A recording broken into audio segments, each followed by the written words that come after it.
Hey, this is Stacy from Let's Cook, y'all. Welcome back to our channel. If you're new, welcome. We're so glad you're here. We hope you'll enjoy the content on our channel, our What's for Dinner and other cooking videos and content, and that you'll consider hitting that red subscribe button. We're back with a brand new week of some easy and delicious meals. We've got a bonus dessert for you guys and a little blooper behind the scenes at the end.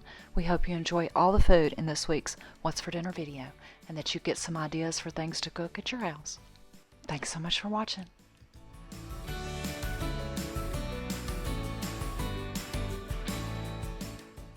The first recipe we made this week was for my Crockpot pulled pork. This is a family favorite. I've been making this 10 or 15 years. I have honestly never tried pulled pork in the Instant Pot. I know it would be a lot quicker, but this is such a good recipe and it's not real heavy on the barbecue sauce flavor. I'm not a huge barbecue fan. That's something that always turns me off.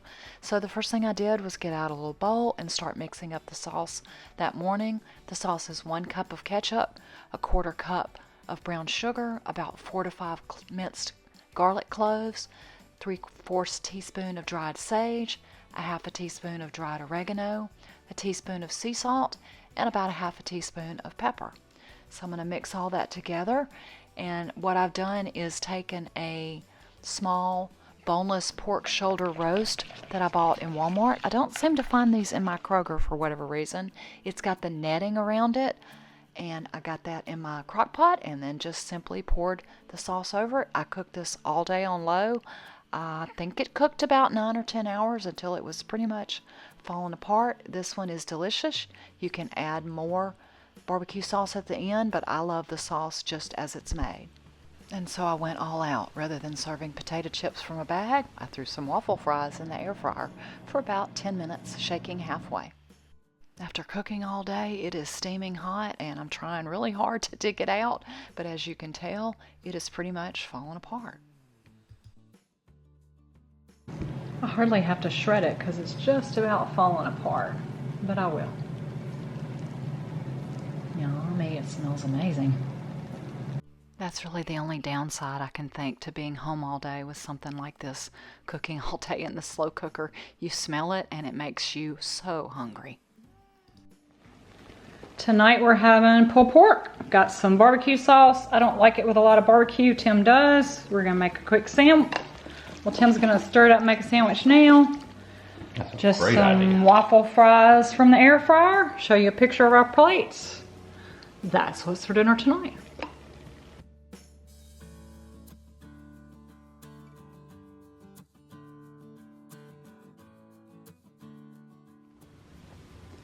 I'm going to make some quick red beans and rice today. Normally I use dried beans and do them in the crock pot, and I'll leave a link to that recipe video that we've shown. But today I'm going to do a quick browning on 2 kinds of sausage, some link sausage and some patty sausage, and then we're going to use canned beans, canned tomato sauce. I'm going to chop up some onion and saute with the sausage and a whole bunch of seasonings for a very quick red beans and rice. I've got my largest skillet preheating. For those of you that watched last week, you'll remember that I shattered my olive oil bottle, so I'm using the rest of this from a big bottle from Sam's. You'll see later in the video, I did finally get a replacement in from Amazon. I'm going to add the roll of Jibideen sausage. I would have used hot, but I've not been able to find it at either of my grocery stores here, so I had to use a regular roll along with some diced link sausage like a butterball or an Eckrich. I started some white rice in my rice cooker. It no longer works on the brown rice setting, so if I wanted brown, I would have had to use my Instant Pot. Back to working on the browning of the onion and the sausages, and I'm going to try to drain as much grease as I can off from that pan, and then switch to my big soup pot and add all of that meat mixture.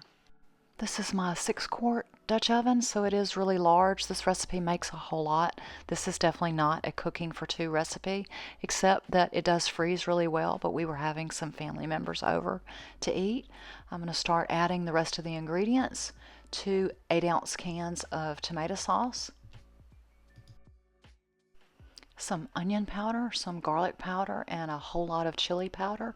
I would tell you the measurements right here, but I ended up adding a lot more at the end. You'll see in a minute. I did start off with measuring spoons and then decided that wasn't going to work. My original recipe does not call for a bay leaf. Whatever possessed me to add a bay leaf, I don't know, but I did. And then some kosher salt and some cracked black pepper. It's so hard to say. The mixture is very thick at this point with the tomato sauce and the seasonings. And then these are my additions. I added some more garlic, a lot of Tony's Cajun or Creole seasoning, and some hot sauce. Tim likes things spicy.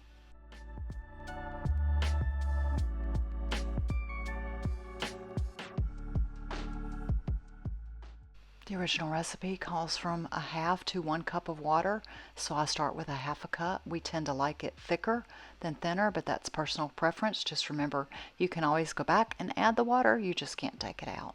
So you simmer that mixture for anywhere from 30 to 60 minutes, and then what I love about this recipe, it's a quick shortcut cheater recipe as opposed to the one I make in my crock pot that uses dried beans.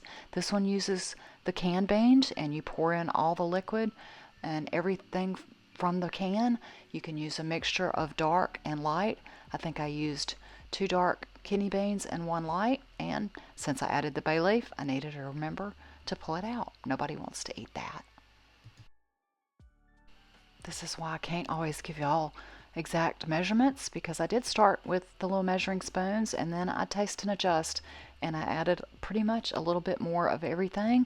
But with all cooking recipes, especially if you're cooking on the stovetop or in a crock pot, you can just taste and adjust. That's one thing I really struggle with an Instant Pot, because it is sealed up and you can't taste it.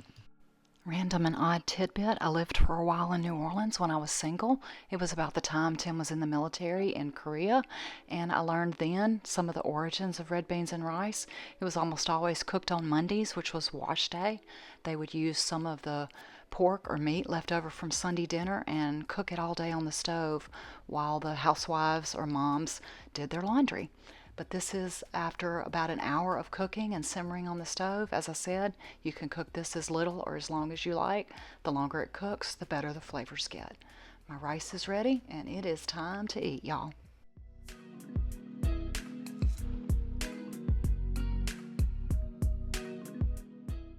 Now the portion of the video where I thought I had my camera on and I did not, I took some of the pulled pork that was left and made pulled pork nachos. I layered tortilla chips, some of the pulled pork that I had heated up in the microwave, some chopped dill pickle, some rinsed, canned, drained black beans, some diced red onion, and most of the package of this shredded Monterey Jack cheese, and pop these in the oven. I do use my pizza stone. You could use a cookie sheet or even a cast iron skillet would work to make nachos in the oven. And we've shown it before, and I will gladly show it again and again and again. One of my favorite things in the whole wide world is guacamole. I mentioned in our grocery video that we just shared that we are coming into avocado season, so they are better tasting and a lot more inexpensive.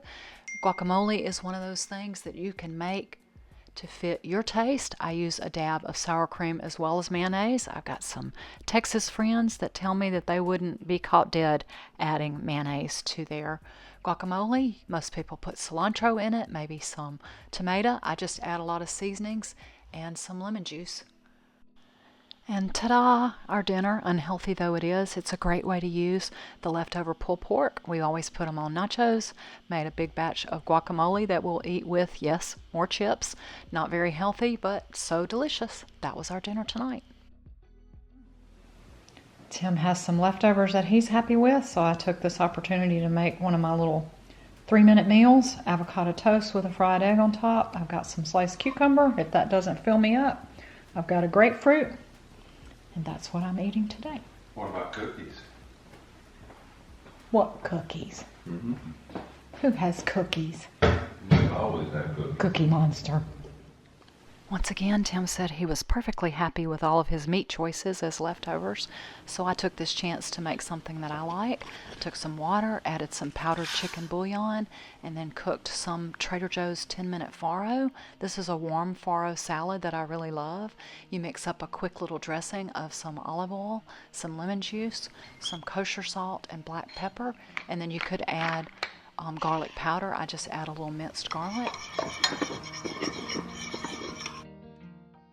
And see my new olive oil bottle in my pan. I heated it up, added a little bit of olive oil, a little more garlic, and then put in some chopped spinach to wilt. And while the spinach is wilting, the farro finishes. I toss it while it's still warm with the lemon juice olive oil dressing. I add some feta cheese. While the mixture is still warm, the feta starts melting. It gets ooey and gooey. And then you toss in the spinach. I think the original recipe called for kale. I've just always used spinach. This is another one of those very versatile, very adaptable kind of recipes. I tossed it all together and tasted it, and it needed a little bit more salt and pepper, and for good measure, because if you've watched here before, you understand when I say I love cheese. I call myself part mouse. My daddy always said that growing up. He said he was part mouse. We love cheese in our family. So I added some more feta, and this was my dinner, garnished with a few sliced almonds on top. Tim has got some leftovers, so I took this chance to make one of my favorites. This is a warm farro salad, healthy, hopefully, with spinach and feta and some nuts on top. Lots of farro with a little dressing. Warm, it's good on a cold night. That's what's for dinner tonight for me.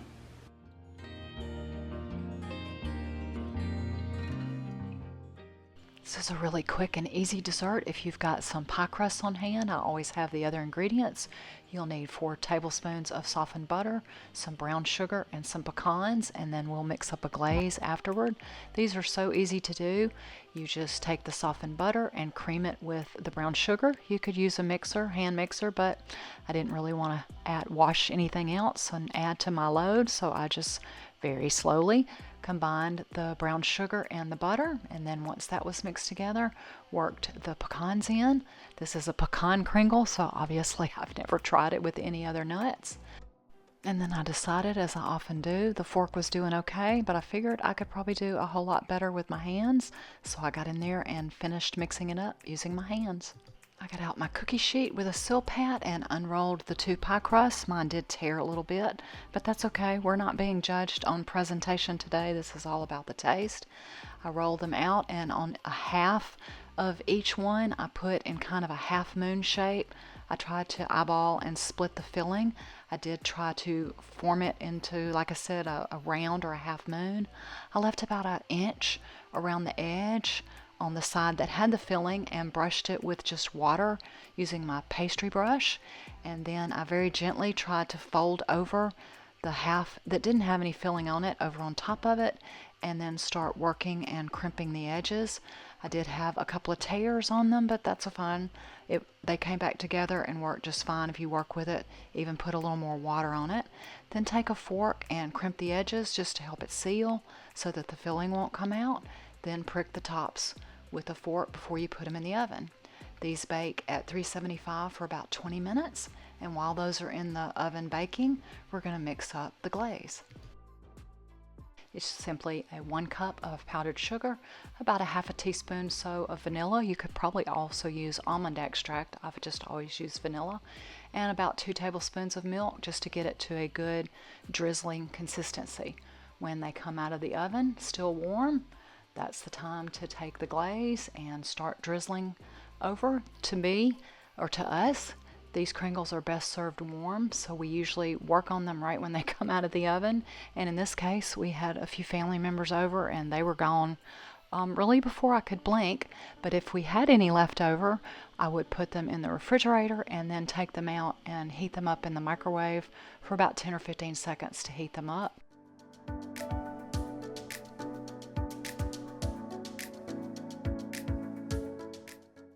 To gild the lily, as my grandmother always called it, we put some more chopped pecans on top. This is a really simple, really delicious dessert. It's a pecan kringle. I don't know about y'all, but I actually love using pie dough like this. I need to get me some more and stuff it with either some apple or cherry pie filling and make some turnovers. Those are delicious too.